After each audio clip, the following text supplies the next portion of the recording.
Olá, está começando mais um NCCast. Estamos aqui em mais uma sexta-feira, né, Carlos? Mais uma sexta-feira especial. Isso mesmo. E a gente toda semana fala, vamos trazer um convidado especial. A gente sempre abre assim. Sempre abre assim, nossa, hoje é um convidado especial.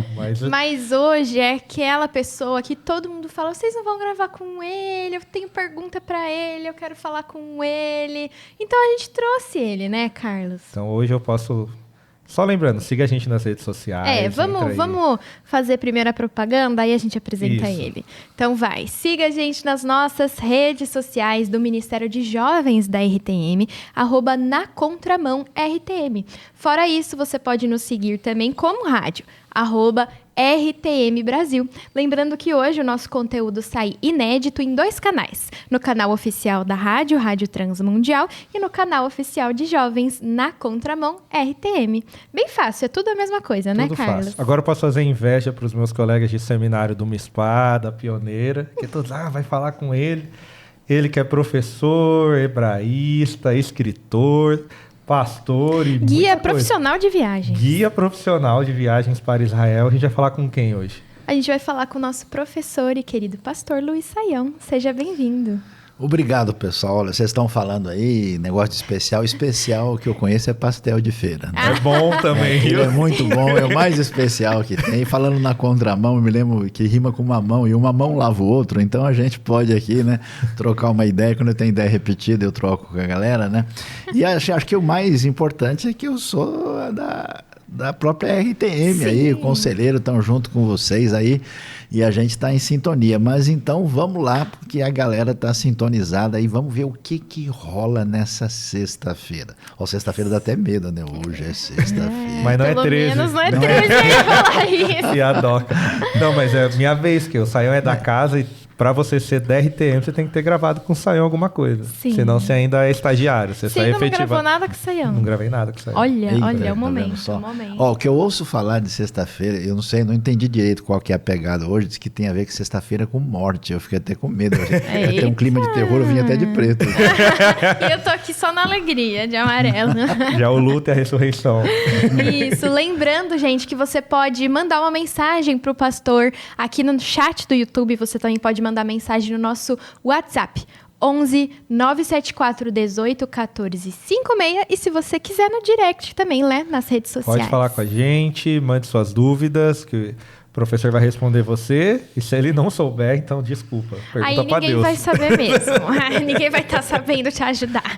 Mas vamos começar com o nosso assunto, Carlos? Vamos, a gente tá chegando um dia importante, Páscoa, né? E a gente fala bastante como cristão, a Páscoa, tudo mais. O que é a Páscoa de verdade? O que isso significa? De onde que veio, vira né? só um rito religioso em muitas igrejas, né? Eu acho que na maioria das comunidades... tá chegando a Páscoa, aí tem um teatro, alguém canta uma música ou coral, Uma cantata. e no dia seguinte ninguém mais lembra de nada. Mas não é bem assim, né, pastor? Olha, Carlos, Gabi, a questão é a seguinte, a Páscoa, vamos assim dizer, se a gente puder, né, colocar a coisa no radar certo, é o momento mais fundamental, central da fé cristã, né? A gente, assim, tem esse lance do calendário, daquilo que rola e tal, e o pessoal, não, porque tem o Natal, porque tem isso, tem aquilo, mas a Páscoa, na verdade, que nós nos lembramos, celebramos, né, a morte e ressurreição de Jesus, que é central no Novo Testamento, né? Que é central naquilo que é comum a todas as tradições cristãs, eu diria que é a data por excelência daquilo que envolve tudo que é mais importante em toda a cristandade. Eu estou agora bebendo muito da fonte Saião, porque estou tendo aula de geografia bíblica com ele na Pioneira, e um dos vídeos você até está falando, chega uma hora que te perguntam sobre conversão do judaísmo para o cristianismo, e você fala que não é bem uma conversão, é uma continuidade, a pessoa realmente entende o Messias que ele estava esperando, ele não deixa de ser judeu. E a Páscoa, a gente realmente mudou o que o judaísmo entende como Páscoa e fez uma outra festa, é outra coisa para o cristianismo, ou tem o mesmo peso para os dois?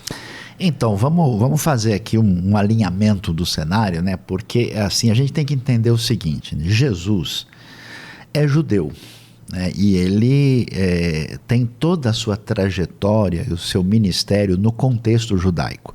E claro, né, um dia eu estava em Israel, vocês não podem acreditar um negócio desse. Você e de nunca repente, está em Israel, né, Pois é, Sayão? acontece uma vez ou outra. Né? Aí chegou um indivíduo do nada assim, falou: "Ô, Sayão, e você pode me dizer uma coisa? Em que igreja que Jesus ia aqui, né, em Israel, quando ele esteve aqui?" Eu falei: "Então, ele não ia à igreja, né? Ele ia à sinagoga, né? Então Jesus viveu como judeu, e toda a tradição de fé que a gente encontra nos escritos do Novo Testamento vem da expectativa e da esperança que está no Antigo Testamento. Então Jesus vai falar da lei, dos profetas, aquilo que acontece na vida dele, cumprimento do que estava sendo esperado. As explicações de Jesus têm a ver com o que nós vamos encontrar lá. Então, o que acontece? Chega num momento fundamental, né? Uma coisa que a galera nem se liga muito assim. As coisas mais importantes, por exemplo, do ministério de Jesus, você vai ver no Evangelho de João, acontece em festas judaicas. E quando a gente olha para Jesus, o que acontece? Ele vai morrer e ressuscitar na ocasião da própria Páscoa, e nós vamos ver o Espírito Santo sendo mandado na festa de Pentecoste, né, que é da colheita. Então tem toda uma ligação muito, muito profunda nisso. Então Jesus está em Jerusalém na festa, provavelmente aí na minha tentativa cronológica aí no ano 29, e ele está lá nessa ocasião aí, março para abril, né? E como todo mundo, ele vai festejar o Pessach, que é a festa judaica da Páscoa, que lembra a libertação do povo do Egito. Aliás, o jantar mais antigo da história humana, que tem sido comemorado ininterruptamente, é exatamente o Pessach, né? A Páscoa judaica. Então, antes da ressurreição de tudo mais, o significado estava mais aí, na questão da libertação. Era só isso. Exatamente, a libertação, né? Inclusive libertação e definição da identidade do povo. Então, Jesus vai com os discípulos, inclusive a gente sabe onde é que ele está numa área muito boa de Jerusalém, na parte mais ocidental da cidade, onde hoje quem visita ali está na área do que é chamado hoje de Monte Sião, que não é a mesma coisa de Monte Sião nos tempos bíblicos.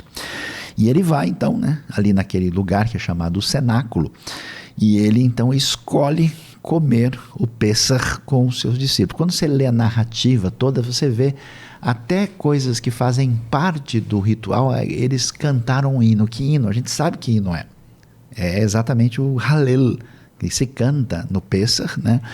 E tudo que está presente aí tem com isso. Então o que Jesus faz? Agora eu vou falando uma linguagem bem fácil do pessoal entender. Jesus, ele redimensiona essa realidade da Páscoa e faz o que eu posso chamar da Páscoa 2.0. Dá um upgrade, né? A grande atualização do sistema, né? Então, o que ele faz? Ele diz: olha, a presença e a obra que o Pai me deu vai ampliar essa realidade da Páscoa. Então, assim, não existe Páscoa cristã sem a Páscoa judaica.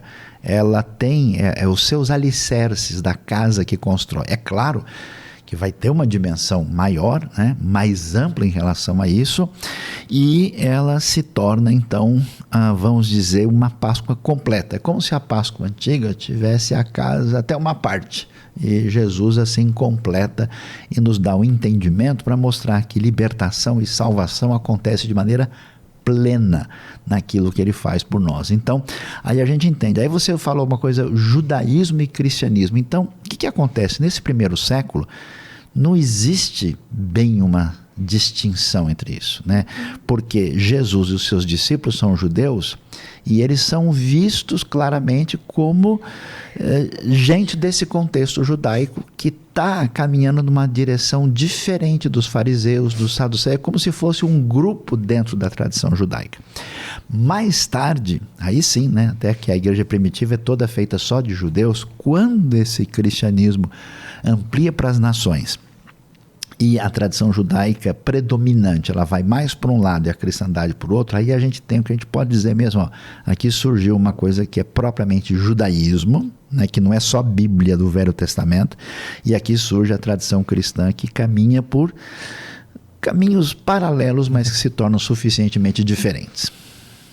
E hoje a gente pode entender que a gente volta para isso, o cristianismo e o judaísmo meio que vão se encontrando em algum ponto, porque olhando o mundo de hoje, até foge um pouco do tema, mas a gente vê um certo rechaçamento, assim, o pessoal está pondo de lado Israel, entendendo Israel como um problema, e a gente talvez como cristão seja os que deveriam ser aliados dele, pensar, poxa, eles também são povo de Deus, eles também têm um plano, a gente deveria apoiá-los, orar por eles e apresentar esse Messias?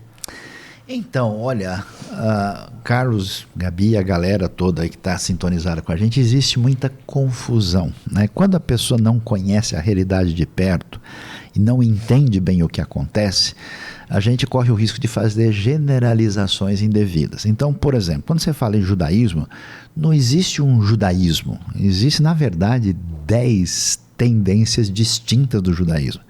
E só uma delas, por exemplo, o grupo mais ortodoxo, tem 20 grupos diferentes. E não pense assim que Israel e que os judeus é todo mundo a mesma coisa. Dentro de Israel, há diferenças de opinião sobre o que deve fazer, de opinião política, de relação com os outros, assim. Israel é uma democracia, inclusive com árabes, judeus e outros que trabalham ali. E existe desde o judeu ultra-religioso até o judeu que não é praticante e até é antirreligioso. E quando a gente fala em cristianismo... Judeu antirreligioso. Ah, sim, tem muitos judeus de etnia, de tradição, de cultura judaica, mas que é ateu e que é agnóstico. Por exemplo, se você for para a Europa, vai para um país como a Suécia, ou né, qualquer país de religião oficial, o sujeito como o sueco, ele é registrado como luterano. Você conversa com ele, ele diz que ele é ateu. Porque é uma religião do Estado, é uma religião nacional, né? Então, você tem uma coisa semelhante dentro da cristandade. E quando a gente fala em cristianismo, também você tem vários cristianismos, né? Várias posições, ideias. Tem muito crente não praticante também. Tem bastante. Hoje em dia tem evangélico, bastante, né? batista. Então, é curioso isso, né? E tem até ateu não praticante, né? Que o cara fala um negócio, mas ele vive como se tivesse outras convicções, né, na prática. Então, o que acontece? Acho que na trajetória histórica surgiram dois movimentos um pouco complicados. Um é que como se percebem erros em Israel e certos equívocos em muito da realidade judaica, nasceu uma proposta perigosa na tradição cristã de antissemitismo, que é uma espécie de racismo, de uma ideia que se tem a ver com Israel, com o judeu, deve ter alguma coisa errada nisso. Então esse preconceito, ainda mais nesse momento de tensão política e militar, isso emergiu de uma maneira assustadora. E curiosamente, gente que se diz, né, ligada ao amor cristão, de amar os inimigos, por exemplo, né, e tem uma atitude anti-Israel muito acentuada. Do outro lado, chega um pessoal que não sabe muito bem o que está acontecendo e também não entende e acha que vai ser mais espiritual se ele virar judeu. Então o cara começa a colocar coisas do judaísmo que nem são bíblicas, que às vezes vêm da tradição, vamos dizer, talmúdica, às vezes é um costume judaico de alguma época, e ele acha que se ele mais ou menos assim se assemelhar a essas coisas, ele vai ganhar tipo uma espiritualidade top, né? Que ele vai ser diferente. Então, nem esse caminho judaizante, nem esse antissemitismo até aterrorizante são propostas, né, que nos levam adiante nessa confusão aí que nós estamos diante dela. Então é muito complicado o negócio. Vamos pra galera? Vamos. Temos perguntas por aqui. A gente tá falando de um tema que é bom, ao mesmo tempo é sério. Aí, como o Sayão acabou de falar, é complicado. É muita coisa e a galera tem dúvida e tá trazendo as dúvidas pra gente. Lembrando que você pode participar também, mandando pro Sayão, depois a gente grava com ele stories, compartilha as respostas deles pra vocês e o nosso chat tá aberto pra você participar, ok? E daqui a pouco a gente vai ler participações também com a Lara, né, Carlos? Pode ser. Muito bem, vamos lá para a pergunta? Tem uma pergunta aqui Tem umas perguntas que são só de zoeira, tá, Sayão? Só Beleza, pra avisar. não tem problema Mas não. aí no final a gente lê a sua pergunta aqui pro pessoal que é O engraçadinho. pessoal quer fazer um vlog com o Sayão. Ó, vamos ler aqui a pergunta do Alex Silva. Tem muitas dele, viu, Opa, Sayão? agora Pastor sim. Alex, pastor da Igreja Batista do Florestal. Opa, Olha. aí sim, hein? Ele disse, como viviam e celebravam a Páscoa no tempo da Reforma Protestante? Olha, no tempo da Reforma Protestante, nós estamos falando de uma realidade muito diversificada, né? Essa reforma acontece na Alemanha, na Suíça, na Inglaterra, na França. Então, assim, não dá para a gente dar uma resposta única, né? No tempo da Reforma Protestante, a gente tem a plena hegemonia na Europa Ocidental do catolicismo medieval, né? Inclusive, a Reforma ela surge exatamente colocando um ponto de interrogação na tudo que a gente conhece aí. Então, nesse momento, o que a gente tem de reforma, de tradição europeia no Ocidente, que do lado de lá, né, nós temos a Igreja Ortodoxa com a tradição das igrejas que acontece na parte oriental da Europa, você tem essas tradições da Semana Santa, que a gente tem preservado até hoje, com procissões, aquela coisa de carregar a cruz. Lembre-se que, por exemplo, que até na época das cruzadas as pessoas iam para Jerusalém, né? E um dos sonhos dessa cristandade medieval, assim, um tanto quanto platonizada, né? Era atravessar a Via Dolorosa, carregar a cruz, né? Essa ênfase muito forte no sofrimento de Jesus fazia parte desse cenário.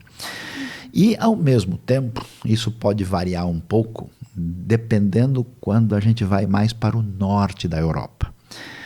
Com tradições que têm a ver com o antigo ambiente europeu de tradições religiosas anteriores à fé cristã. E aí você tem esse lance que começa a aparecer de coelho, você tem algo que tem a ver com esse lance de fertilidade, né? Porque a época da Páscoa também é a época da primavera no hemisfério norte. E nesse ambiente de primavera, o que você tem, né? Quem já esteve na Europa, né? Eu me lembro que eu estava num país lá eslavo, né? No hemisfério norte, no inverno, num lago congelado. Meu Deus. Com menos 10 de temperatura e o vento soprando, né? Então essa galera que pegava todo esse período de inverno pesado, quando chegava a primavera, eles... Alegria, né? alegria. Tem um momento que a gente vê, né, o verdinho surgindo das árvores e das plantas de novo. Então, aí tem todo um lance de elementos de fertilidade que estão presentes. Então, essas tradições começam a se misturar. Então, no ambiente, nesse contexto, você vai ver várias coisas, não só na Páscoa, em outras festividades cristãs, onde há uma presença desses símbolos das tradições anteriores com uma proposta de Páscoa que tem a ver com isso. Inclusive, uma coisa que permanece até hoje é esse lance de não comer carne, né? Que é presente mais no sul da Europa. Come peixe, e você né? come peixe, porque carne lembra de uma coisa mais, digamos assim, próspera demais. Só pessoa que tem muito recurso e bem vai comer carne. E carne tem a ver com opulência, com uma espécie de postura hedonista, e tem a ver com o sangue de Cristo. Então você come peixe, né? E aqui vira diferente, né? Porque o sujeito, quando vai comer o bacalhau na Páscoa, ele dá muito mais caro. Tá mais muito caro do que opulência do que a o carne. bifinho, né? Então inverteu o processo, mas tem a ver com esse pano de fundo aí. Olha, você estava falando muito, a gente está falando de algo fora aqui do Brasil, mas olhando para a nossa igreja, assim, a vida comum aqui no cotidiano, no contexto brasileiro, você acha que essa questão do sofrimento também é muito presente aqui? Porque quando a gente chega na época da Páscoa, na maioria das igrejas, que tem as apresentações, estava comentando que até na IBNU vai ter apresentação de Páscoa, você acha que a gente também traz esse resgate mais para a questão do sofrimento? Qual seria o principal aspecto da Páscoa para a gente aqui? Então, é muito interessante isso, porque a tradição que a gente tem na nossa cultura, né, da Europa, que tem influência maior de Portugal, que tem essa sintonia da tradição católica, ela enfatiza muito a morte e o sofrimento de Jesus. Daí você tem esse lance do crucifixo, Sempre. você tem toda aquela coisa. Sempre aí Jesus vem caminhando no meio das pessoas. Ele tá e sempre tal. meio triste, assim, na representação. Então tem essa ênfase na morte. Uma coisa que chama atenção é que a tradição protestante, ela adquire um viés muito mais positivo. O que ela faz? Ela dá uma atenção maior à ressurreição. A ressurreição ganha uma dimensão maior, por isso que na tradição protestante esse lance de ficar muito pegado naquela coisa do ensanguentado, aquela coisa assim, mais ela perde o tom para reforçar a sepultura aberta. Então você tem aquele lance, né, da luz saindo, né, com a pedra sendo deslocada. Então eu acho que na realidade brasileira você tem um mix, né? Você tem muita gente, até mesmo dentro do contexto evangélico, que ainda tem essa pegada mais assim sensível para o lado do sofrimento. Os dois elementos têm importância na teologia cristã, né? Mas é muito significativo e valioso a celebração, né, da vitória sobre a morte. Ressuscitou. E a gente tem isso. Agora, hoje, tem muita gente, assim, na nossa realidade, de perfil mais secular, né? Que não se importa nem com as tradições que vieram da Península Ibérica. A pessoa não está nem aí para esse tipo de coisa que se fazia, quaresma e outras práticas mais. E também tem um outro lado da moeda que chama atenção, e é da moeda mesmo, né? Porque a Páscoa acabou sendo meio que engolida pelo mercado. Então tem um tom comercial pesado, né? Como todas as datas que são meio que empacotadas, né, para serem apresentadas aí mais, né, não tanto pelo judeu nem pelo cristão, mas pelo mamon. Eu estava conversando com a Renata Burjato, né, que é a nossa locutora aqui na rádio, sobre a nossa sociedade está muito ligada hoje às imagens. É verdade. E a gente estava falando exatamente isso, né, da figura de Cristo triste ou sofrendo, e de como dar a devida importância à ressurreição é realmente a coisa que nos traz esperança, regozijo e significado para a nossa vida com Cristo. E diante de uma sociedade que busca tanto a imagem, né, as representações, a gente também estava aí comentando, entrevistando as pessoas e falando sobre a série, né, do The Chosen, então tá fresco aqui na minha mente.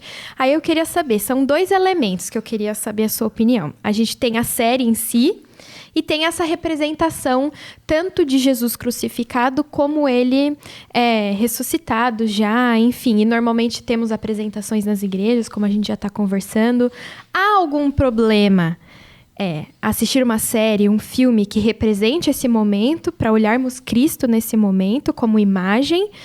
E também há algum problema representar isso dentro das igrejas, fazer imagem disso, tentar ilustrar para as pessoas essa situação que Jesus passou? Quebra o segundo mandamento ou não?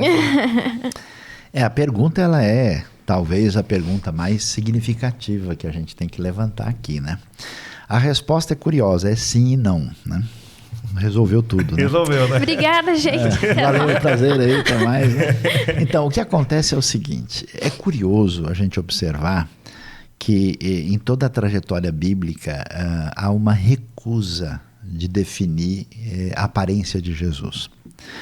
Então você não tem isso. A galera é fissurada saber se Jesus era desse jeito e tal. Aparentemente ele é um judeu comum. Eu digo assim, Jesus tinha cara de grego, de português, de árabe, né, de judeu do Oriente Médio. Ele não era loiro, de olhos azuis, bem alto. Não, isso é muito improvável, né? Ele se misturava na multidão. Que eu lembro que a minha biblinha de criança era... O lance interessante, né? E também não acho que isso seja um grande problema, eu já vou entrar nesse assunto. O lance interessante nessa história é que o Judas teve que beijar Jesus para mostrar quem ele era. Porque naquele tempo não tinha Instagram, não tem Face, não tem como se divulgar quem é esse Jesus. Tinha o LinkedIn de Jesus. Não tinha.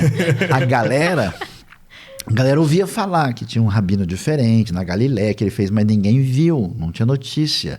Então, Jesus era tão normal, vamos assim dizer, igual a todo mundo, que se o Judas beijasse o cara errado, eles iam prender indevidamente, entendeu? E nesse sentido, é interessante que o texto bíblico não pretende definir um perfil, né, de aparência. Isso é muito importante. Por quê? Porque Jesus não está fechado e identificado com nenhum tipo de pessoa específica. Jesus, vamos dizer, é para todos.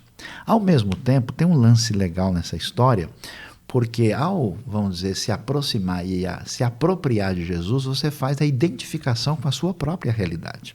Então, por um lado, Jesus ele é absolutamente impossível desenhá-lo e apresentá-lo, né?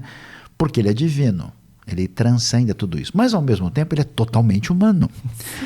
Como Jesus humano, vamos dizer, é muito razoável que pretenda-se definir Jesus de alguma maneira, né? E a frase de Colossenses 1,15 é espetacular, ele é a imagem visível do Deus invisível. Dá até para tremer isso. É muito show de bola o texto bíblico, né? E então, nesse sentido, todas as culturas, quando leram e ouviram falar de Jesus, é igual uma criança, deixa eu desenhar. E é claro que os europeus do norte, ouvindo falar de Jesus, eles tentaram botar um cara parecido com eles. Eu já vi imagem de Jesus que foi feita na Ásia, tipo um Jesus com cara de japonês, chinês. Um Jackie Chan. Exato. Você vê um Jesus feito na África, tem cara de africano. E não há um grande problema nisso, porque esse elemento não é a identificação essencial de Jesus, mas é a projeção do coração da identificação e proximidade de Jesus. É que hoje em dia a galera ficou maluca, virou uma neura esse negócio, saber a cor da pele, não sei o quê, o tom. A Bíblia não está nem aí para essas coisas, elas são secundárias, né? Aquele amigo meu que uma vez foi para o exterior, os caras insistiram, escuta, diga qual é a sua raça. Ele respondeu, humana. Eu bati palma pro cara, que isso, né? Por que eu vou, ainda mais um brasileiro que é mistura de tudo, que bobagem esse tipo de coisa. Então, é interessante que se a gente vai falar concretamente de Jesus, não tem como não apresentar esse Jesus. Então, não há nenhum problema em ver a série, não há nenhum problema em uma representação com esse foco, e não há nenhum problema nas figuras da PEC, né? E não há nenhum problema em a gente fazer uma representação no contexto de igreja. Haverá um problema se a gente não souber lidar com isso adequadamente. Se a pessoa se prender à imagem, né, representada de tal maneira que ela desloque, né, de fato aquilo que envolve o que Jesus realmente é e significa para a gente, e ficar, né, vamos esquecer o presente para ficar com a embalagem, né, é igual criança é uma decepção, ele ganha o presente, ele prefere o controle joga remoto, fora e pega a caixa e de papelão, a caixa e fica brincando com isopor, esmagando tudo. Então a galera é meio às vezes assim. Então a gente tem que ter essa postura ponderada, né? Como diz o grande filósofo, uma coisa é uma coisa, outra coisa é outra coisa. Então a gente tem que saber lidar com isso. Então isso é muito bom, né? Eu estava até vendo, né, o episódio lá no Inteligência Limitada e também vi o que vocês falaram aqui com o rapaz lá do The Chosen, né? O ator. O Jonathan. E ele diz, não, uma vez uma pessoa chegou para mim e querendo que eu fizesse qualquer coisa, eu fiquei num sufoco muito grande, porque eu preciso de Jesus, né? Então a pessoa realmente não é o caso. Então isso é um desafio que precisa ser devidamente ponderado. A gente até estava ontem não, porque esse episódio vai sair mais pra frente, mas a gente estava no evento do The Chosen, e aí eles estavam no tapete vermelho, né, tudo mais, e aí veio um cara assim, empolgadão, ele, eu preciso ver Jesus, não sei o que, desesperado, empurrando as pessoas. Vou tocar em Jesus. Aí eu falei assim, calma, irmão, não é Jesus. É um ator. Aí ele, eu sei, mas é que eu preciso chegar perto dele, não sei o quê. Isso, né? Sabe, assim, eu acho que quando a gente chega nesse extremo, né, que o senhor estava comentando da confusão, aí apenas nos afasta de quem ele realmente é, que é essa pessoa que não precisa ter cor para nos aproximar de nós, né? Precisa escutar Jesus de novo, né? Porque não foi isso que ele ensinou, né? A Páscoa é algo só judaico-cristão? Quando a gente pega outras coisas, tipo criação, você tem lá Marduk e Tiamat em outras culturas, você pega dilúvio, tem várias culturas também. A Páscoa é algo que é realmente restrito ao judaísmo ou tem culturas que têm coisas semelhantes? Então, o que está presente nessa dimensão da Páscoa com profundidade? É uma discussão sobre vida e morte. Esse é o lance por trás. Então, o que tem na Páscoa judaica? Você tem um poderio, né, inclusive teologicamente legitimado do faraó com seus deuses, que atua para a destruição do povo escravizado que conhece o Deus único. E nesse processo, o que está em vista é que esse povo corre o risco do extermínio pela sede de poder, de controle e do domínio. E essa libertação que Deus traz estabelece a vitória da vida e a libertação e propõe uma caminhada em direção ao futuro na relação de aliança e de dependência com Deus. Essa dimensão morte e vida, ela está mais forte ainda porque Jesus vence a morte deixando-se morrer e celebra a vitória plena sobre a vida. Quando a gente amplia a lente aqui e a gente vê a realidade das culturas pré-cristãs, né, e totalmente diferentes do que acontece na tradição judaica, mesmo no Antigo Oriente Próximo e no ambiente em torno do Mediterrâneo e até na própria Europa, essa discussão de vida e morte está presente. Então, a luta do caos contra o cosmos, né? É essa realidade. Por que os cultos de fertilidade eles são uma tentação? Né? Porque o pessoal diz, olha, para a gente conseguir vencer aquilo que nos ameaça com morte, vamos celebrar a vida, a fertilidade para garantir a colheita. Né? E no ambiente europeu esse negócio é mais forte, por causa do lance do inverno, né? Então o pessoal adorava o fogo, adorava uma série de coisas.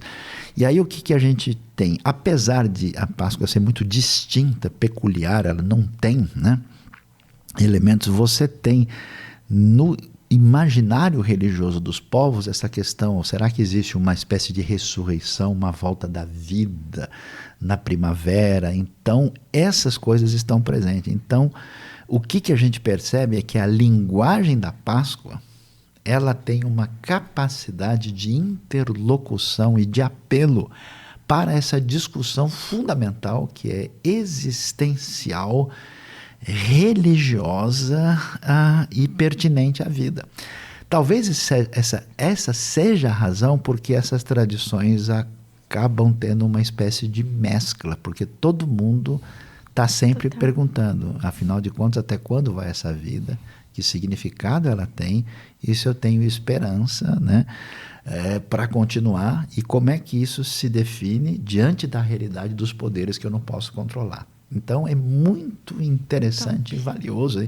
E a psicologia e o estudo da alma demorou muito para entender essas conexões que os antigos e o texto bíblico já tinham, assim, trabalhado de uma maneira até mais eficiente. Nossa, isso é muito genial, porque se você for ver do jeitinho que aconteceu, de que tudo já estava escrito para ser, foi do jeito perfeito, porque alcança gente de todos os tipos, que pensa diferente, que come diferente, que age diferente, de lugares totalmente diferentes.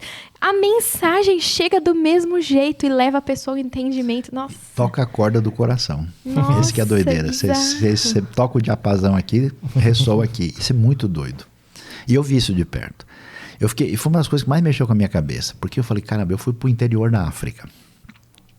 Eu fui para o Extremo Oriente, para lugares encontrar gente que, tipo, muito nada diferente. A ver. Aí eu fui para ambientes altamente eruditos, no ambiente europeu, na América do Norte, no interior do Brasil, e aí eu via, quando toca aqui, toca em todo mundo. Como é que pode um negócio desse? É muita doideira.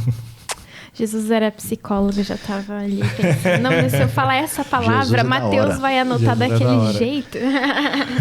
Vamos para mais perguntas? Vai, vamos ver se tem uma boa aí. Temos várias perguntas do pessoal aqui. Também sobre a sua vida, Sayão. Então, daqui a pouco a gente pergunta, tá? Vamos manter aqui, por enquanto, no tema da Páscoa. A gente tem uma pergunta da Saniele, nossa amiga, colega. Ela disse assim... usar elementos da Páscoa judaica na Páscoa cristã é bom ou ruim? Nos atrapalha? Faz parte da nossa fé? Como que lidamos com isso? Podemos pesquisar e usar isso na nossa rotina de adoração? Então vamos lá, a gente precisa entender esse cenário aqui, né? A primeira coisa que a gente usa da Páscoa judaica é Jesus.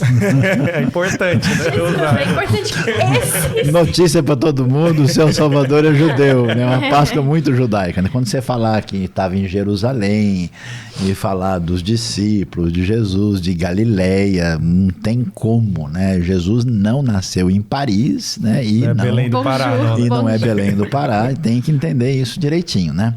Agora, o que acontece?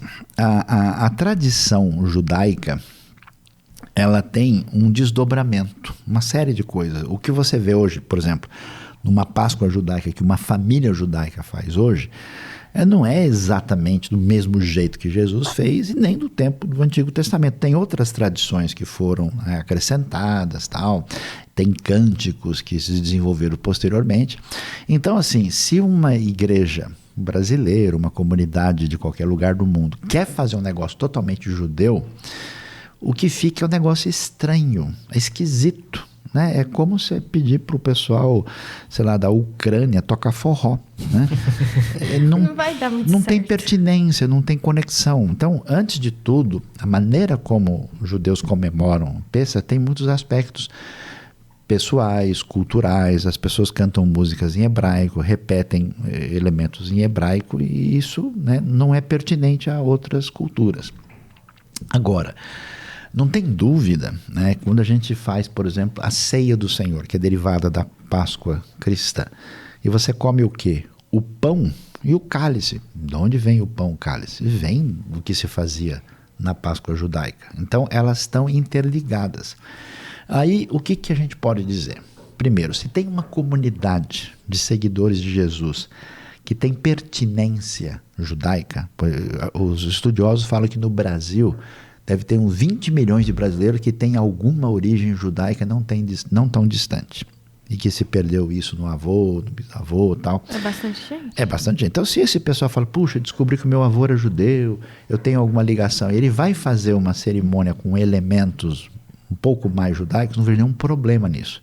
Agora, se tem pessoas que não têm qualquer ligação com isso, aí eu acho que a coisa vai demorar até para explicar qual é a relação entre uma coisa. Se alguém, por exemplo, vai fazer uma Páscoa e vai usar matzá, que é o pão sem fermento, eu acho isso espetacular, até porque nós somos chamados, né? A Páscoa é chamada dos asmos, né?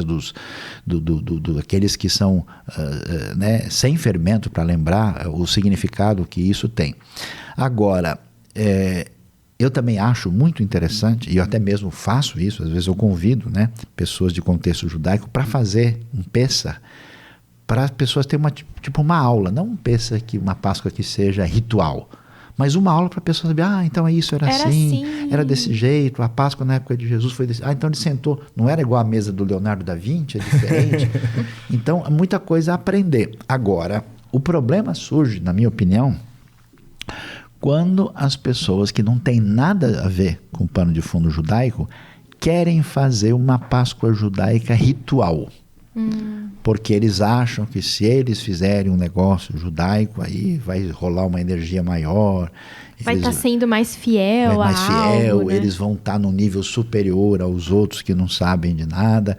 E a gente tem que até que entender isso. Imagina, no interior da Amazônia, no meio de um riacho lá, onde não tem nada, o sujeito tem que levar suco de uva para lá. Não tem uva. Às vezes tem lugar que nem tem pão, o pessoal come tapioca, né? É outra. Então a gente tem que ter essa sensibilidade de contextualização. E eu vou dizer uma coisa, posso falar mal da gente? Pode. A Páscoa que a gente faz, ou a ceia que a gente faz, é tão diferente da igreja primitiva. Você acha que no tempo bíblico o pessoal comia um pedacinho de pão puma desse tamanho e um cálicezinho que hoje já vem até preparado assim. Tem né? um adesivinho para você tirar. Imagina, lembra da ceia em Corinto, né? Que foi derivada da Páscoa?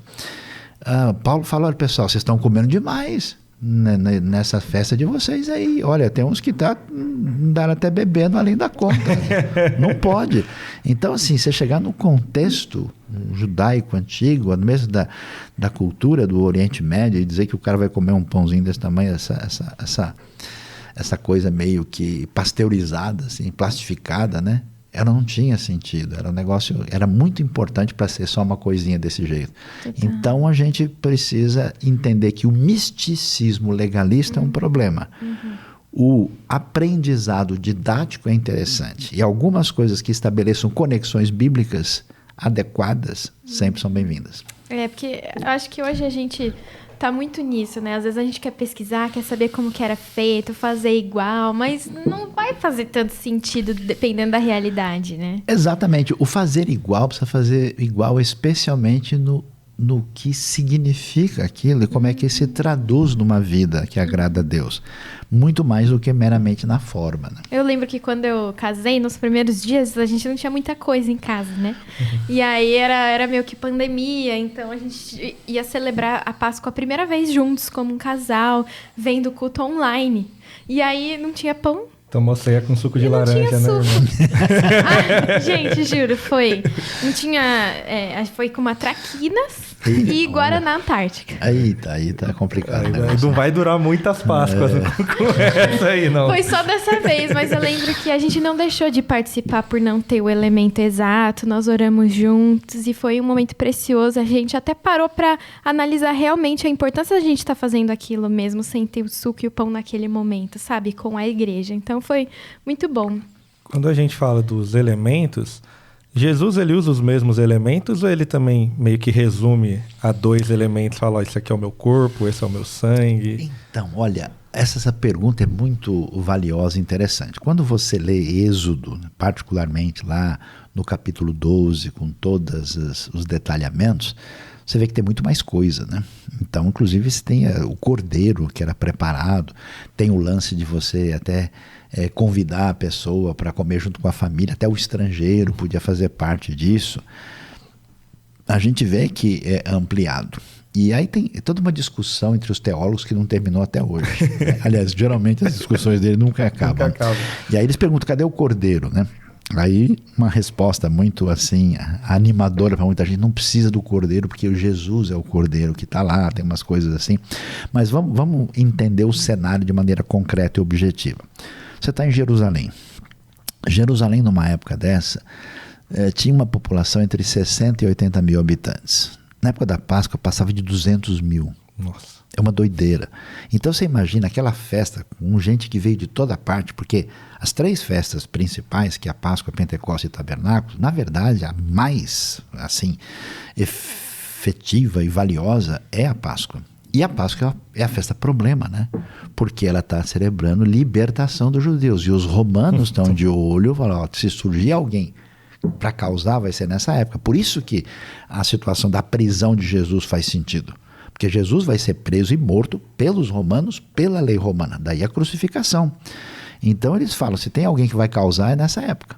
E a acusação que cai sobre ele, tá vendo? Ó, tem um cara aí que está querendo levantar a rebelião contra Roma. Aí, quando a gente vê esse cenário, veja que Jesus, né, o lado brasileiro de Jesus, vai arrumar o lugar de última hora. Né?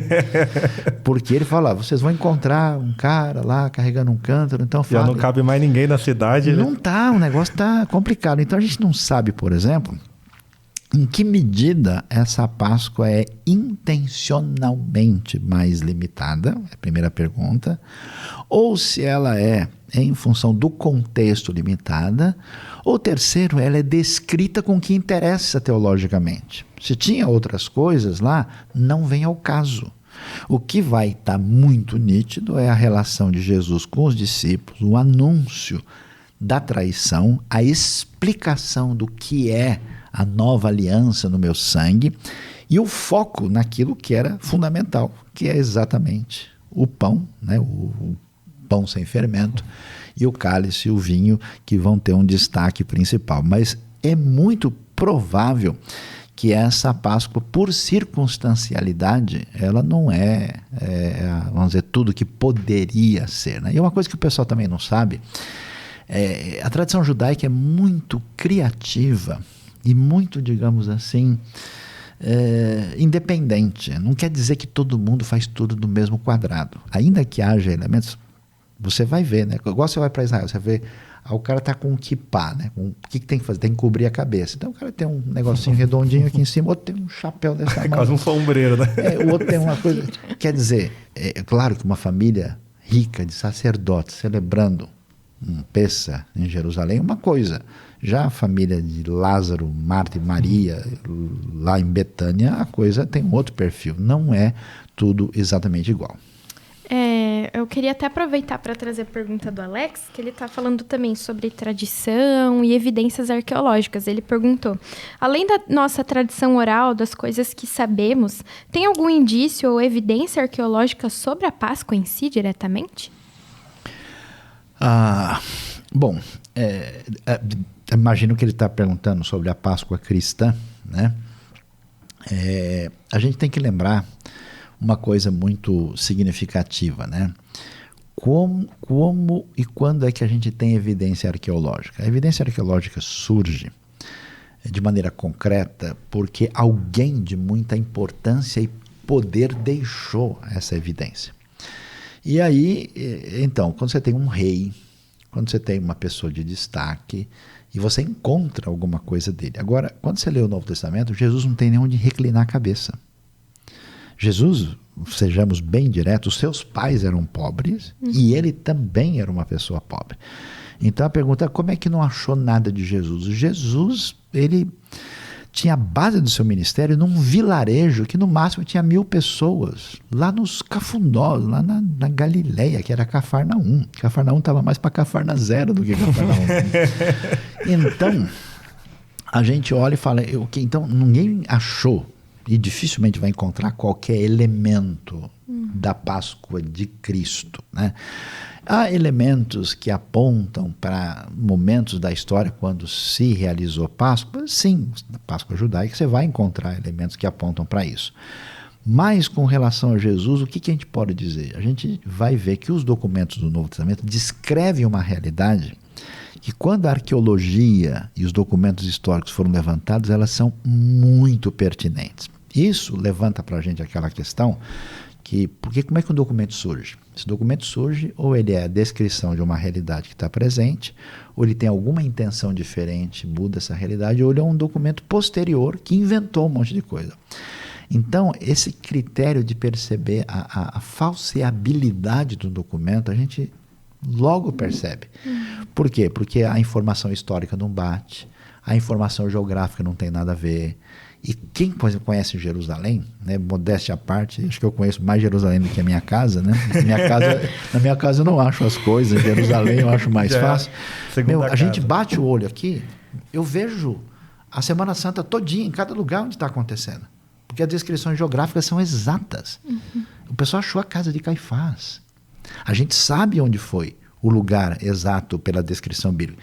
E eles, tendo cantado o hino, foram para o Monte das Oliveiras. E eu estava onde? No Monte das Oliveiras olhando isso. Eu sei onde foi a entrada triunfal na minha frente. Tudo isso, Getsemane está ali. Então os detalhamentos são tão exatos que alguém, para inventar esse negócio, né, teria que ser muito craque. O GPS às vezes erra, como é que o cara escreveu e não errou? Então é impressionante. Então, ainda que a gente não tenha, vamos dizer, elementos muito específicos, o texto bíblico é altamente confiável do ponto de vista da sua descrição em todos os seus níveis. Top. Vamos agora para as participações do nosso chat, do nosso WhatsApp? Vamos. Diretamente com a Lara, que está recebendo as mensagens. Então, daqui a pouco a gente volta. Oi, gente! Tudo bem com vocês? Que live maravilhosa, que episódio especial falando sobre a Páscoa, sobre a cultura. O Saião é demais, professor. Muito obrigada por o senhor estar aqui. Estamos muito felizes com a sua presença e queremos deixar alguns abraços para a galera que sempre nos acompanha, que sempre comenta no nosso chat. Um abraço para o Marcelo Fávero, que sempre vem com a hashtag Sextou com o NCCast. Um abraço para o Douglas Loureiro, para o Alex, que já mandou várias perguntas aí para o pastor, para o Cauê Andrade, para a Marília Lira, para o Nicolas Prado, Luciana Cruz, Isaura Oliveira. Gente, quanta participação da galera que sempre está com a gente. Nós gostamos muito quando vocês participam e mandam perguntas no chat. Inclusive, vamos agradecer também as perguntas que a gente recebeu na caixinha e estão sendo respondidas pelo nosso professor Saião. A Renata Teodoro trouxe uma pergunta muito legal que quem ficar até o final vai ouvir, hein?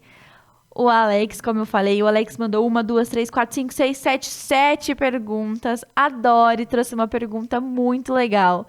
Gente, fica aí para vocês ouvirem o que vem por aí.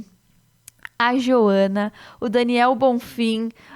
Daniel perguntou, Adão tinha umbigo? Essa eu acho que a gente responde depois nos stories, hein, Daniel? Muito obrigada, pessoal, pela participação de vocês. E, ó, acabei de deixar a minha pergunta aqui no chat, hein? Gabi, responde aí. Muito bem, que bom que você está participando. Continue mandando comentários no nosso chat, dizendo o que você está achando da nossa programação. A gente está quase chegando ao fim do nosso tempo aqui no rádio, né? Ao vivo no rádio, mas eu quero lembrar que a gente vai continuar no YouTube. Estamos aqui conversando com o Luiz Saião. Então, faça parte do nosso tempo. Acesse, para você que está agora nos ouvindo no rádio, acesse o nosso canal do YouTube, @nacontramão RTM. A gente tá te esperando. Vamos continuar, Carlos, o bate-papo? Vamos, aproveita mais uma perguntinha da Lara. Vamos. Da Lara, inclusive, tem a rapaziada. Pergunta da Lara. Vamos ler aqui a pergunta da Lara? Essa é meio nepotismo, né? Da casa, ela quer prioridade na pergunta. Não, ela acabou de participar, vamos ler a pergunta dela. Ela disse assim, na Páscoa judaica, eles comiam ervas amargas e doces ou só amargas? Então, a gente tem uma descrição no texto bíblico das ervas amargas, né? Que aparece com bastante clareza e que é o maror, né? Que tem a ver com a experiência deles no Egito, né? No texto mesmo de Êxodo não tem uma descrição de algo propriamente doce, né? Uhum. Mas no decorrer da história a gente tem, isso foi incorporado, não tem nenhuma descrição no Novo Testamento, né? Quando se come, hoje em dia, né, se come uma coisa docinha, assim, que é feito uma espécie de purê de maçã, né, que se coloca lá, né, e faz parte dessa comemoração também.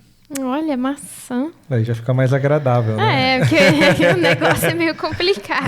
Inclusive, hoje em dia, uma coisa interessante, eles têm uma bandeja, assim, né, e nessa bandeja, olha que coisa interessante, por exemplo, no lugar da lembrança do cordeiro tem um osso, aí tem um ovo, tem as ervas amargas, tem também essa pastinha, né? Uma espécie de purê de maçã, algo assim, né? O harosset, e também, claro, o pão sem fermento, que é o matzá. Né, que parece, assim, para quem nunca viu, parece um cream cracker, né?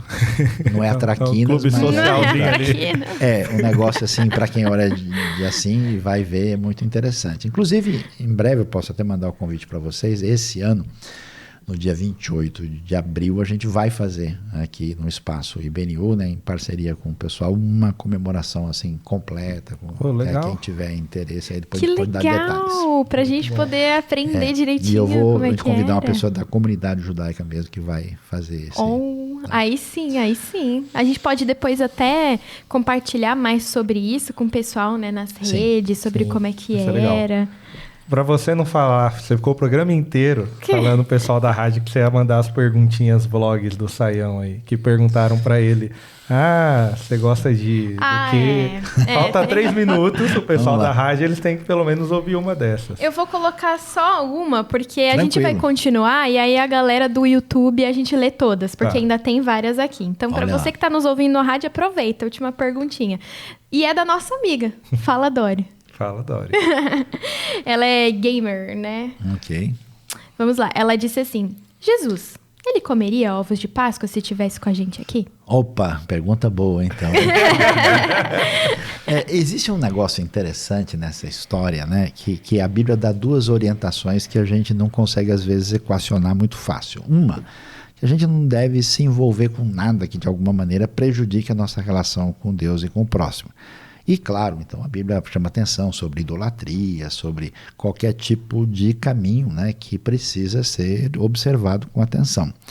Mas ao mesmo tempo, Paulo, quando escreve, por exemplo, aos Coríntios, ele dá, inspirado pelo Espírito Santo, um conselho interessante. Diz assim, como de tudo que se vende no mercado, sem perguntar por causa da consciência, para que você não prejudique, né, a consciência dos outros, tal, e ele vai mostrar para a gente que se a gente for passar ferro e fogo tudo que tem alguma conexão, a ligação com alguma coisa ruim, você não vai conseguir fazer mais nada. Então, podemos usar calça comprida, os homens devem usar. De onde surgiu a calça comprida? Surgiu dos bárbaros, dos mongóis antigos, que deixaram de usar túnicas para usar calça para poder cavalgar, para fazer guerra com mais eficiência. Será que tem um espírito da guerra dentro da calça que a gente não pode usar? Não pode usar calça, Carlos. Tá Vem de kilt. Vem de túnica, né? Então, assim, se você for levar a ferro e fogo, você vai ficar maluco. Então, Paulo vai dizer, olha, na verdade, nada disso faz nenhuma diferença. Então, se o sujeito é cristão e para ele a centralidade da Páscoa é o coelho, é o chocolate, é o São Shopping ou qualquer coisa do tipo, ele realmente está fora, vamos dizer, da sintonia. Agora, se o indivíduo come um ovo de Páscoa, né, Jesus faz coisa que as pessoas, né, ele foi chamado de comilão e beberrão, né, por causa da sua maneira normal de se relacionar com as pessoas. Então, comer um pedaço de chocolate ou de ovo de Páscoa não vai prejudicar a espiritualidade de ninguém. Se a pessoa trocar uma coisa por outra, aí realmente é complicado. Agora, o ovo de Páscoa vai fazer bem? Quem vai responder é o médico, né? Se você está comendo muita Pra mim, gordura, nesse caso, não vai fazer muita gordura hidrogenada, se está comendo açúcar em excesso, aí não é legal. Agora, eu acho que as famílias cristãs que celebram a Páscoa mais em sintonia com as tradições do mercado e menos com a Escritura, precisam dar uma olhada É um problema. nisso. Se o seu filho está esperando mais qual ovo ele vai ganhar e não o significado real, é um sinal, né? Se você tem essa sintonia maior, né? Porque o pessoal gosta de cantar, né? Coelhinho da Páscoa que trazes para mim. Poderíamos trocar por Cordeirinho da Páscoa que ensinas a mim, né? Aí a coisa... Saiu já está compondo aqui para nós. 3 palavrinhas só, velho. Então, assim, sem neura, né? Mas sem entender, deixar de entender o que é realmente fundamental. Qual que é o real significado? Pessoal da rádio, a gente agradece que nos acompanhou até agora. E se quiser continuar Ao nos vivo. acompanhando, Seguimos aí no @nacontramãortm no YouTube. Então vem ficar com a gente que o nosso papo continua. Até mais. falando de perguntas, Sayão, tem a clássica que mandaram também, que é: quando que a coisa mudou completamente de foco? Porque você falou, durante a Reforma Protestante, perguntaram se teve vários tipos ali, talvez, de Páscoa, Sim. dependendo do país, como foi fazendo, de imagem de Cristo. Que ponto virou uma data só comercial, que virou um coelho? Porque em algum momento se perdeu aí. A minha amiga está nos Estados Unidos, ela falou que assim que terminou Dia dos Namorados, já estava tudo com tema de coelho lá. Assim. Não, olha, veja, é interessante. Em inglês, você tem duas palavras. Você tem a palavra Easter e você tem a palavra Passover. Então, a Páscoa, no seu sentido da tradição, digamos, europeia, norte-europeia, ela tem um nome diferente da Páscoa, como ela é comemorada no contexto judaico. Então, assim, essas tradições mescladas, elas existem desde muito tempo, né, nesse encontro da mensagem do Evangelho com a cultura predominante na Europa. E eu diria que a coisa começa a pegar mesmo forte com esse apelo comercial maior, mais no século XX mesmo. Por quê? É a mesma coisa da Coca-Cola e do Natal, né? Então, por exemplo, por que o Papai Noel, que foi lá um bispo Nicolau do passado, adquiriu, né, a cor vermelha e fez todo esse processo? Porque de fato, a coisa adquiriu um tom comercial, né, com a maioria das datas, e mais no século XX, eu acho que a coisa realmente começou a ficar muito forte nos últimos 50, 60 anos. Eu me lembro ainda... recente, então. Eu me lembro ainda quando criança, né, que a gente ouvia falar, mas era assim, uma coisinha aqui, uma coisinha ali. Depois, nos últimos anos, a coisa adquiriu, né, um poder assim, de influência a partir dos interesses do mercado. E isso que a gente vê, por exemplo, no ambiente americano, não está só lá. De fato, acabou uma estação, entra outra, né? Então, mal o sujeito está lá acabando de comer o panetone, o chocolate já está chegando, né? E aí, então, de fato, é uma coisa muito comercial. E para mim é uma coisa para se pensar, porque a gente vive num mundo, numa espécie de conflito entre aquilo que tem valor e o que tem preço.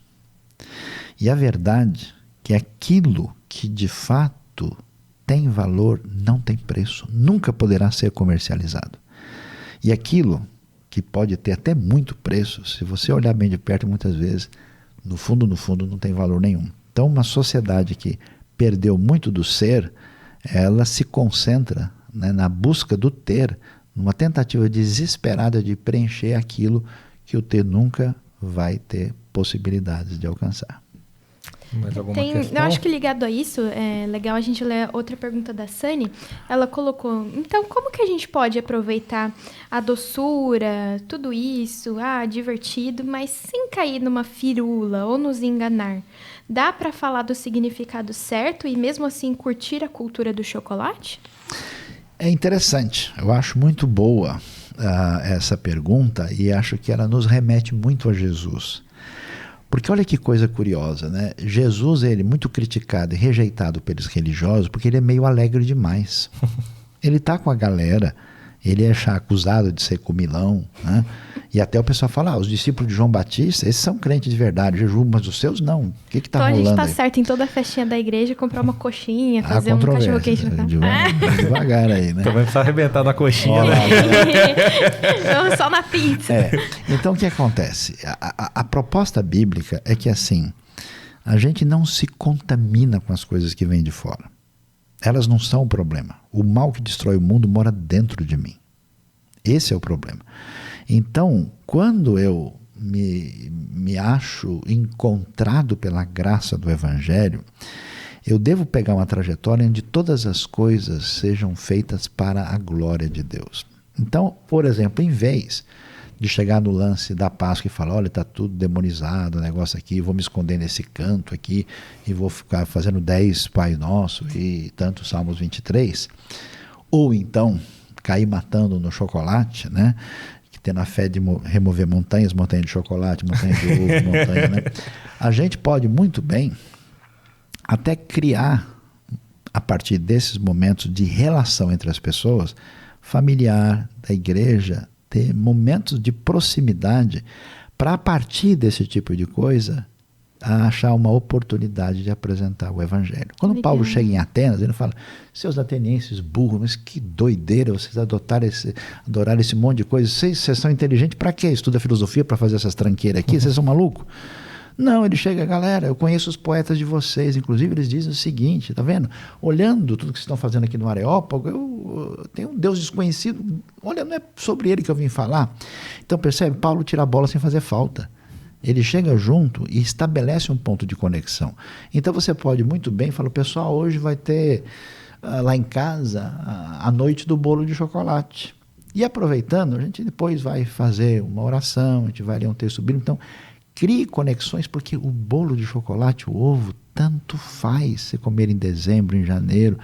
E não é apenas uma oportunidade para você fazer duas coisas que são as que importam na vida, que é amar a Deus e amar o próximo.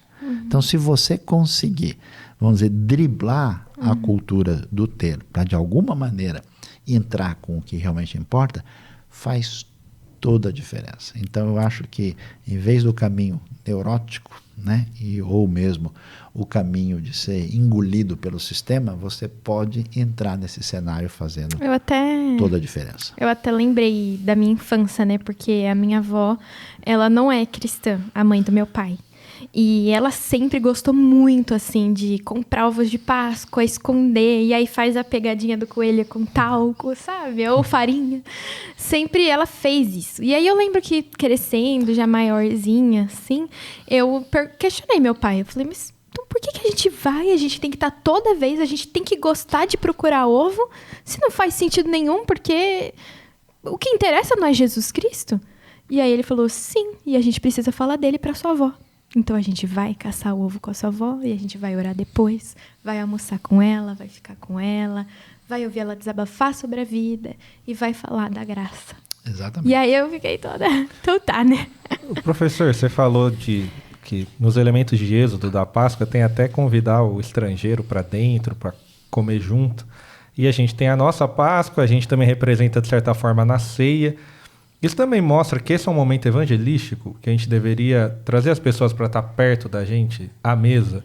Porque se a gente vê que desde o êxodo ele está preocupado com aquele que é de fora, esteja dentro para entender o que é a Páscoa, o que é tudo isso. E hoje acho que a gente às vezes põe para fora nesses momentos. Não, pera que são momentos mais nossos. Da minha família ou da minha igreja. Ou também é o momento de eu apresentar o Cristo. Ali tá falando do pão, do vinho, do sacrifício dele. Agora você pegou num negócio sério. Agora a coisa vai pegar aqui. Porque é o seguinte. Eu posso dizer que a gente pode e deve ter 2 momentos. Existe uma coisa mais, por exemplo, na sua família. Você não vai criar uma interação intensa de uma realidade que não existe. Então existe um momento desse, mas existe sim essa caminhada. E aí,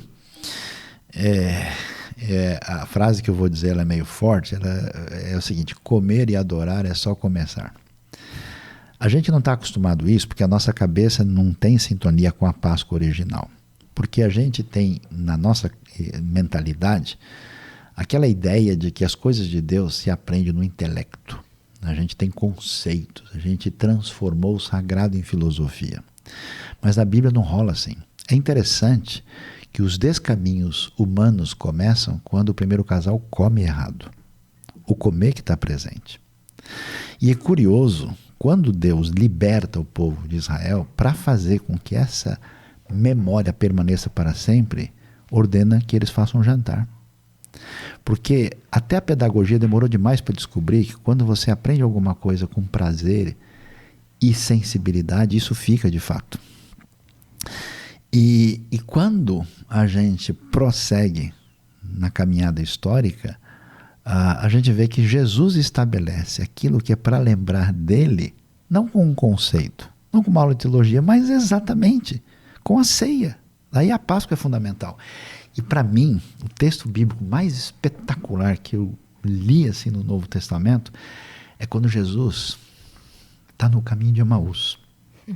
E é muito legal, porque ele está lá conversando e até tem uma pegada inesperada, né? Que ele está conversando com o pessoal e aí o pessoal chega, os dois, e fala: escuta, mas você não está sabendo o que aconteceu em Jerusalém, das coisas que foram recentemente? Jesus pergunta: que coisas? Ele é genial. Me atualiza aí. Genial, Como assim, né? Deixa eu atualizar o Instagram aqui. Deixa eu ver o site. Que coisas? Aí como Jesus de Nazaré, né? Eles estão do lado de Jesus, conversam com Jesus o tempo todo. Jesus faz que vai adiante. Eles falam: não, tá tarde, entra para ficar. Quando é que eles reconhecem Jesus? Quando eles sentam para comer. Na hora do partir do pão. É muito doido isso. Na hora que ele parte o pão. Quer dizer que você só come com alguém com quem você tem relacionamento e intimidade. Você não chama a pessoa do nada: vamos comer algum negócio? Quando você fala: vamos, você quer almoçar comigo? É uma outra pegada. Aí eles reconhecem. E como é que termina a grande festa do reino de Deus? No casamento do Cordeiro. E Jesus diz: ó, tá vendo? Vocês vão beber comigo de novo lá no reino. Então tem uma teologia da fraternidade profunda através do comer. Então uma maneira extraordinária de você conectar o evangélico para as pessoas é exatamente nessa dimensão do comer junto. É muito show de bola a gente se ligar no movimento que a Bíblia dá cada tombo na gente. Assim, Total. É muito interessante demais, é muito diferente, né? Passei aqui minha make, pô, já tá querendo destruir meu rímel, Saião. Eu tenho tempo para saideira. Se você quiser mandar mais uma. A sobremesa. A gente tava aqui emocionado, a galera gosta disso também, né? Eu acho que é sobre isso, a gente entender e chegar a um ponto de ficar até constrangido por algo que é tão bom, né? Tão precioso. Espetacular. Isso é muito bom. Bom, vamos lá para mais perguntas. Eu vou ler aqui. Agora a gente vai para as perguntas mais sobre você, tá, Sam? Que a galera tá curiosa. Quer saber da sua rotina, sua vida com Deus. Que é corrida, inclusive. Tem até pergunta da minha irmã aqui, vou trazer. Ela tá na fase de início da faculdade, né, e tal, e quer saber quando que você escolheu fazer teologia e se você não tivesse estudado Bíblia ou se tornado pastor, o que você faria de diferente? Então, eu nunca fiz nada direito. Nossa, se ele não fez nada direito, irmão! Não, é verdade, é muito doido. Porque é o seguinte, eu tive uma história muito complicada, eu não vivi com os meus pais, eu vivi numa confusão familiar, com 10 anos de idade eu estava pensando em tirar a minha vida.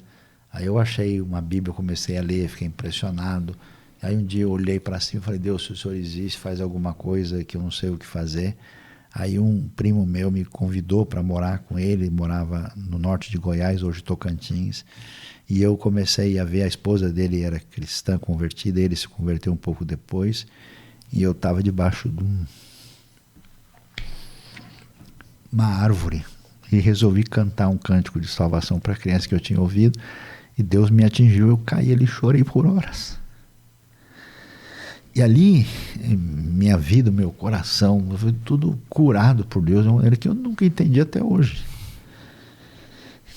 E eu tive uma coisa extraordinária dentro de mim, que eu nem entendia direito o que era.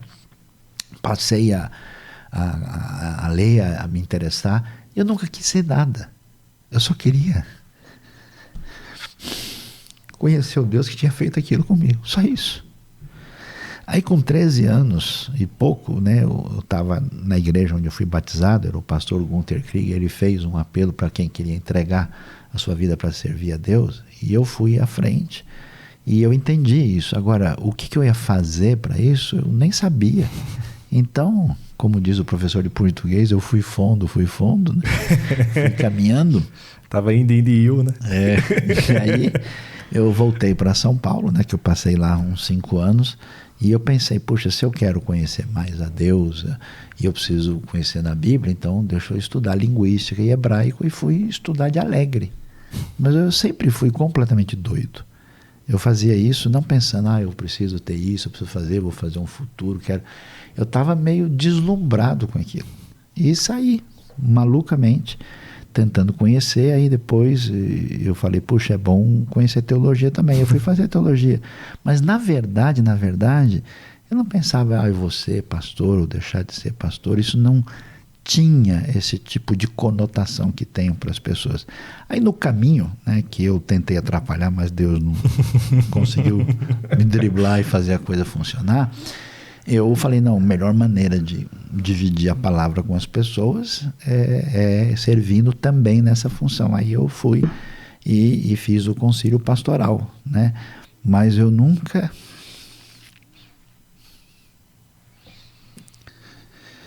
deixei aquele lugar debaixo da mangueira. Foi só isso. Aí eu atrapalhei a Deus o máximo que eu pude na minha vida, né? Mas ele venceu. Olha, que especial isso.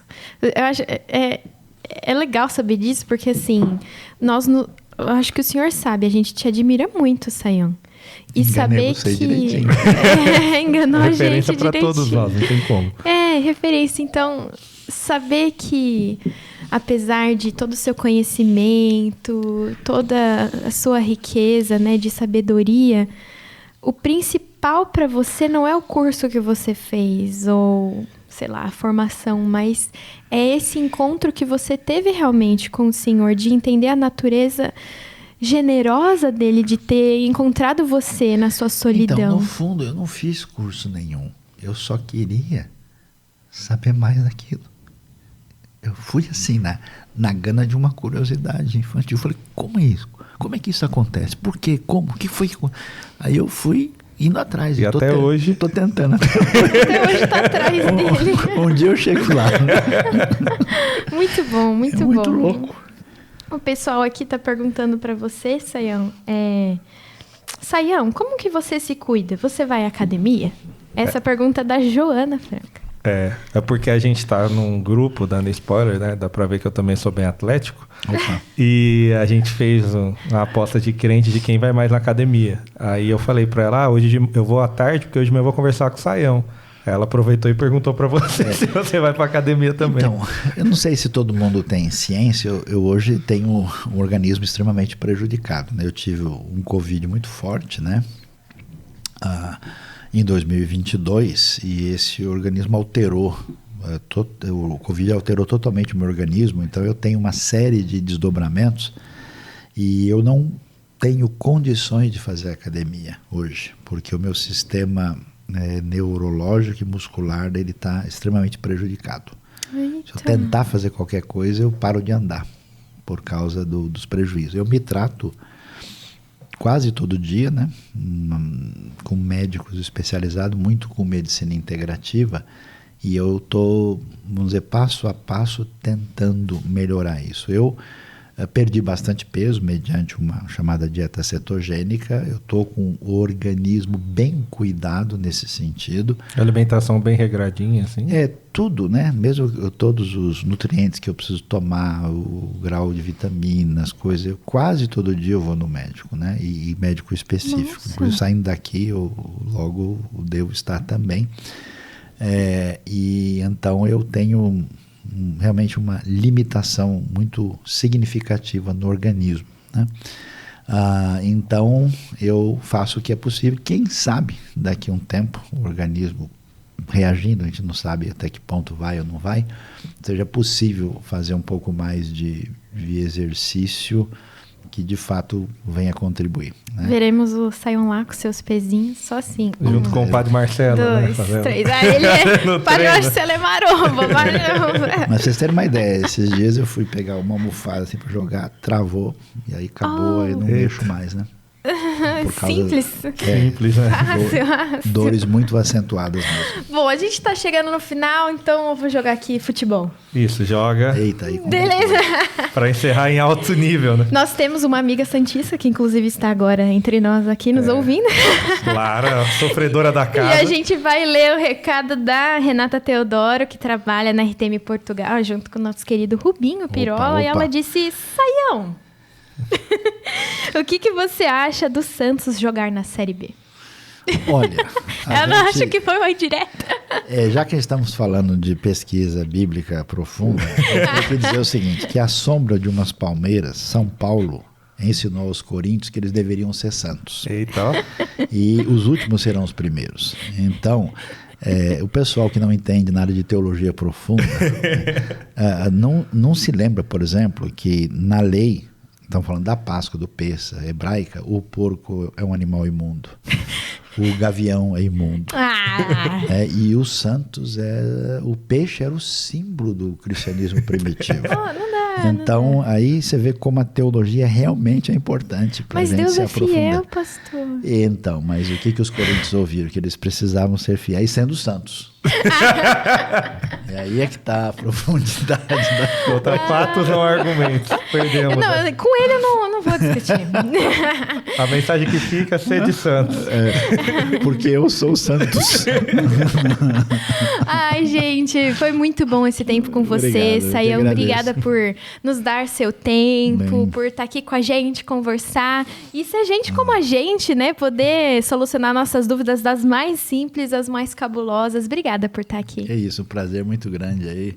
Um abração para todo mundo, né, que está em sintonia com a gente. Obrigado, Gabi. Obrigado, Carlos, também a Lara, né? E que você tenha a Páscoa mais especial da sua vida na sintonia com o Senhor Jesus. Amém. E acompanhe os projetos mais recentes. Saiam que Entre a Bíblia e o Jornal, que a segunda temporada Isso, está vai em sair alta nova aí. Tá muito temporada, bom. Tá inclusive, animado, hein? já dando um spoiler, né? Estão pensando coisa grande para a terceira temporada aí. Tamo. Vai vir um conteúdo muito bom. Então, Saião, aproveita, deixa pra galera as suas redes, onde eles podem te encontrar e fala um pouquinho aí do Entre a Bíblia pra eles. Então, galera, bom, em primeiro lugar, vocês me encontram aqui na própria RTM, né? Tem muita coisa boa aí no nosso canal do YouTube aqui, inclusive Entre a Bíblia e o Jornal, a gente tem essa conversa legal, né? Sobre o que não parece tão claro, né? Aquilo que é tão importante no mundo de hoje, que a gente discute na cultura, na ciência, naquilo que ganha, né, os spots aí, os headlines dos principais jornais do mundo e como é que a Bíblia interage com isso. A gente já teve 2 temporadas, estamos preparando uma terceira que vai ser show de bola. E você me encontra aí também no Instagram, né, com @Luiz Saião, Luiz com Z, Saião com Y. E também muitos vídeos e aulas, estudos, mensagens, tanto na IBNU, na Igreja Batista Nações Unidas, e também na Faculdade Batista Pioneira, onde eu sou professor e conselheiro acadêmico. Um abração para todo mundo e ficamos em sintonia. É isso aí, gente. A gente continua com a nossa programação. Semana que vem tem mais, porque o NCCast continua. E lembrando que o Saião, inclusive, já conversou no Entre a Bíblia e o Jornal com alguém que estava já com a gente também, pessoal da Ibark, então corre nos episódios anteriores, conhece a gente, conheça o nosso ministério e nos acompanhe, porque a gente sempre vai trazer gente excelente para conversar sobre Jesus aqui. E se você estava em algum outro planeta e não conhecia o Saião, siga ele nas redes sociais também. Tá aqui na descrição Tá na também, descrição. né, para ajudar. E se o post tiver uma rima, é dele. Se não É dele, tiver, exato. recusa Todas imitações. as pregações têm rima, gente. Qualquer coisa, me encontrei um planeta desses qualquer aí. Tchau, tchau, gente. Tchau, gente. Obrigada.